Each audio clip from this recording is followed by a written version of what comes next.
Antoine, on est arrivé au point de rendez-vous. On Magnifique. attend Fabrice.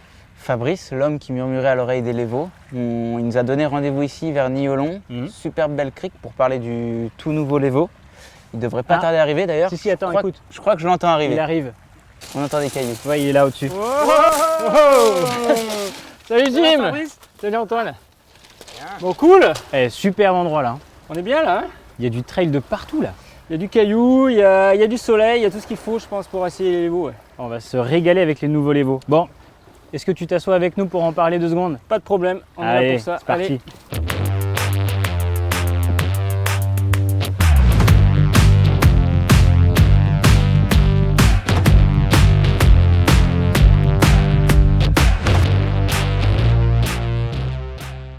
Bon, ça y est, Fabrice nous a rejoint. Ah, il fait super chaud, il a tombé la veste carrément. Ah ben là il fait vraiment bon.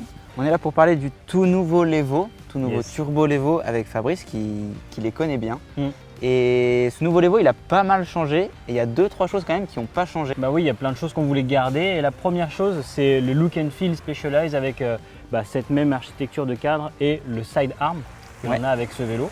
Qu'on avait déjà, qui est assez reconnaissable entre mille. Quand on le regarde de loin ce vélo, on sait que c'est un Turbo Lévaux. La deuxième chose, c'est l'autonomie, une batterie de 700 watts, toujours intégrée dans le tube diagonal de la même manière que sur le Génération 2. Exactement, 700 Wh, c'est une des plus grosses batteries intégrées sur le marché. Donc on garde la possibilité d'avoir un porte-bidon et un bidon avec cette grande batterie de 700 Wh. Et le moteur Brose, on a le même moteur Brose au niveau du couple, au niveau de la puissance maximum, 565 watts et 90 newtons de couple.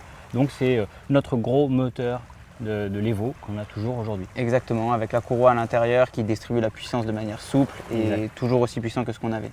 Mission contrôle également, un point hyper clé de ce vélo qu'on a conservé. Et on l'a gardé parce que c'est la clé du succès d'un Specialized Lévaux aujourd'hui et d'un turbo en général. Connectivité bien évidemment, encore plus poussée et on va le voir tout à l'heure avec une interface utilisateur qui a encore été améliorée et évoluée. Quand on parle de cette interface utilisateur, c'est toujours l'interface Specialized. Le display sur le dessus du top tube, la petite manette, tout est custom, tout est fait maison.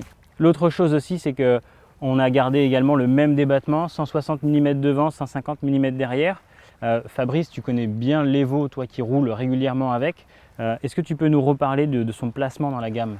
Alors c'est vraiment un VTT assistance électrique polyvalent. On peut vraiment tout faire, tous les types de pratiques avec ce vélo, que ce soit du all mountain, de la rando, de l'enduro. Parce que l'évolution tend vraiment à modifier un petit peu le vélo pour l'adapter à sa pratique. Donc on est vraiment sur la même philosophie que l'ancien, mais avec du plus, quoi. Les deux autres choses qui n'ont pas changé sur ce nouveau vélo, c'est la batterie de 700 watts et le moteur, le Brose avec la grosse puissance, 565 watts et 90 newtons. Qu'est-ce que tu en penses toi Fabrice pour l'utilisateur? Alors ça, c'était 2 choses qui faisaient vraiment le point fort du vélo, hein, en tant que guide, quand on va faire des grandes randos et tout. Déjà la grande capacité de 700 watts, tout le monde adore ce principe-là, quoi. C'est vraiment des choses qui permettent d'aller très loin. On peut atteindre des 3000 mètres de dénivelé qu'on ne pouvait pas faire avec d'autres vélos. Et puis conserver le même moteur qui est très naturel, très doux. C'est vraiment les 2 points forts du vélo et qui restent sur ce vélo, qui ne changent pas, c'est vraiment bien. Un gros point positif. Ouais.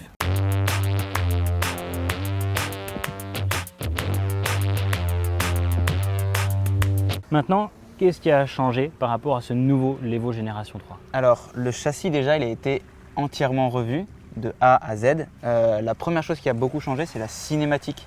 C'est une cinématique trail qui est très inspirée du dernier Stump Jumper Evo, lui-même inspiré de l'enduro et le démo avec cette trajectoire droit arrière qui recule beaucoup. Donc une suspension qui est globalement un petit peu plus polyvalente. Fabrice, cette cinématique, qu'est-ce que ça va apporter pour le cycliste? Alors cette nouvelle cinématique, ouais, elle va apporter plus de contrôle en descente. Et c'est surtout que le vélo garde sa polyvalence, mais que tout le monde va pouvoir aller un peu plus vite en descente. Et surtout que les enduristes qui trouvaient ce vélo peut-être un peu limite vont avoir un vrai vélo pour attaquer en descente. Ils vont le ressentir vraiment mieux. On l'endurise un petit peu ce gros l'endurise. Lévaux. Disons que c'est une évolution, c'est un peu le même vélo mais qui va être un peu meilleur partout. Donc, autant pour le randonneur qui recherche sa polyvalence que pour l'enduriste qui recherche le côté extrême, les deux vont s'y retrouver dans ce vélo en fait. Et ensuite les suspensions. Ouais, gros changement au niveau des suspensions. Ça tu as pu le remarquer Jimmy, parce que tu aimes bien les grosses suspensions. Ouais. La fourche devant, on est passé sur une 38 en 160 mm. Donc le modèle qu'on utilise aujourd'hui, c'est le modèle Pro avec une fourche Grip 2, donc Fox 38 Grip 2 Factory.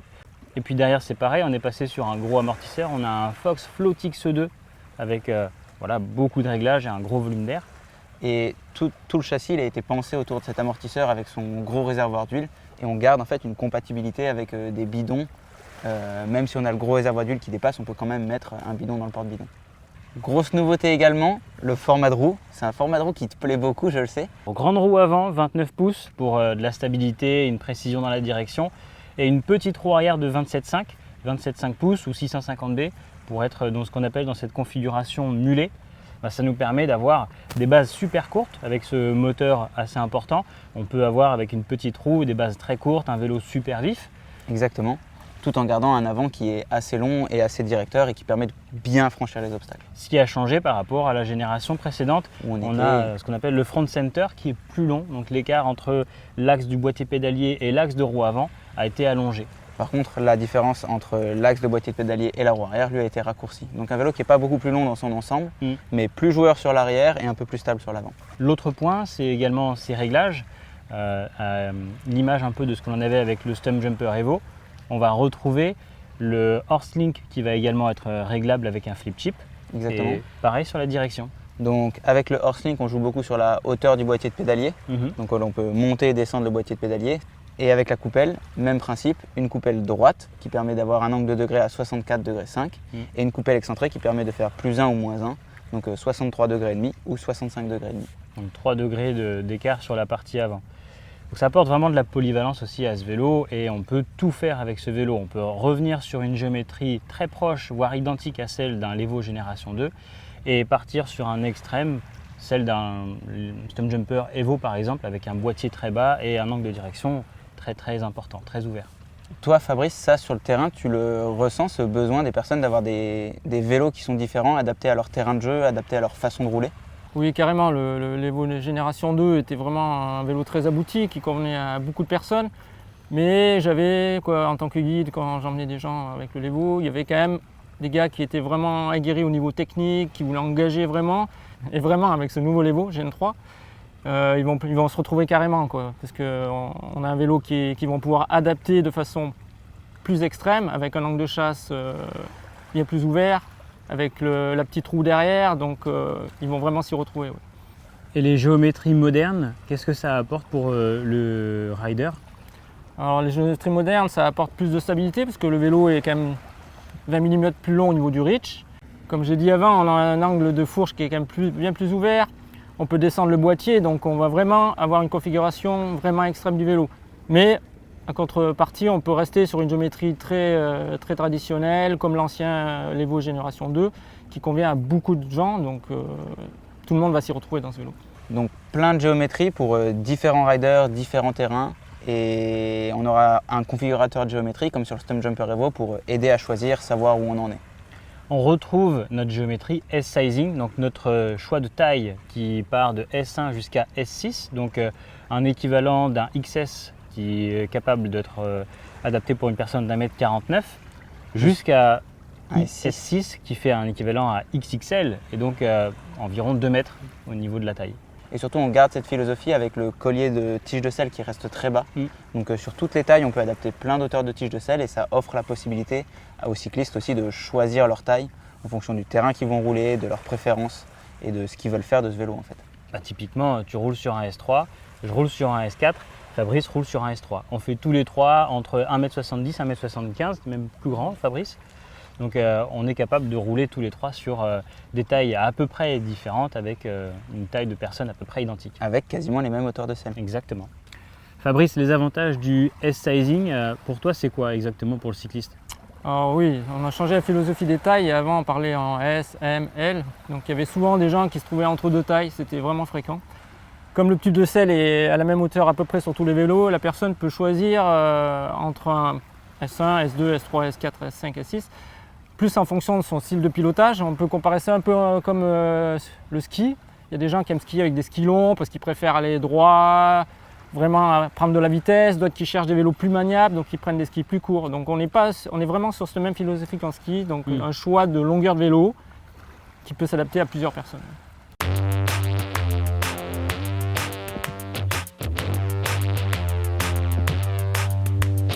Fabrice, la première fois que tu es monté sur le vélo, c'est quoi ce qui t'a choqué exactement, le premier truc? Ah bah, tout de suite, j'ai vu une petite révolution, c'est vraiment le TCU, quoi. Il y a beaucoup de gens qui attendaient ça avec plein d'informations, et puis j'avais l'heure sous les yeux, c'était vraiment génial, quoi. Il y a des trucs.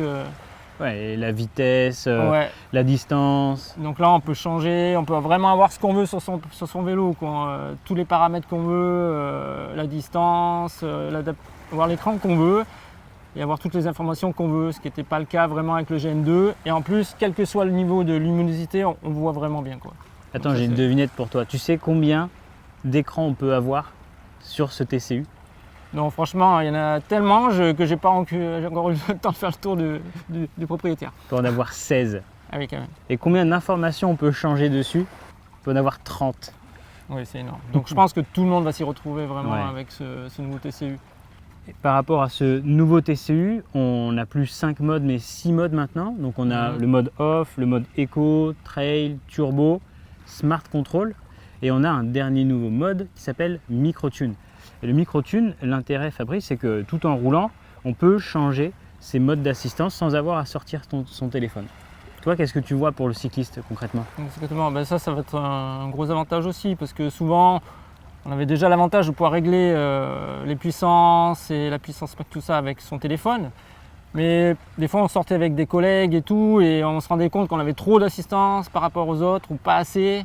Donc il fallait attendre la pause pour modifier tout ça. Et là on va pouvoir adapter juste avec la manette au guidon la puissance tout en roulant. Donc si on trouve qu'on a un mode qui était réglé trop parce que finalement on allait trop vite, on va pouvoir le baisser et inversement. Donc en fonction du groupe, ça vraiment quand on va rouler avec quelqu'un d'autre, ça va être vraiment appréciable.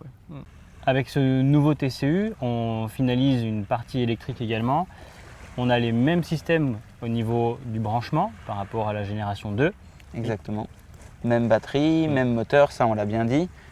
Quasiment les mêmes fixations dans le cadre du moteur. La petite différence qu'elles ont été renforcées également. Donc c'est des fixations qui sont en acier. Donc encore un petit peu plus de La visserie est en acier visserie, sur ouais. la fixation moteur. Ouais. qui a été un petit peu améliorée. Et au niveau de la prise, Exactement, donc cette prise que l'on utilise pour charger le vélo et qui fait la connectique entre le moteur et la batterie. Donc cette prise Rosenberg que l'on connaît bien. Et il y a un verrou qui permet donc de déverrouiller la trappe, d'ouvrir la trappe et enfin d'accéder au câble Rosenberg, donc que l'on pourra débrancher et enfin brancher le chargeur à l'intérieur.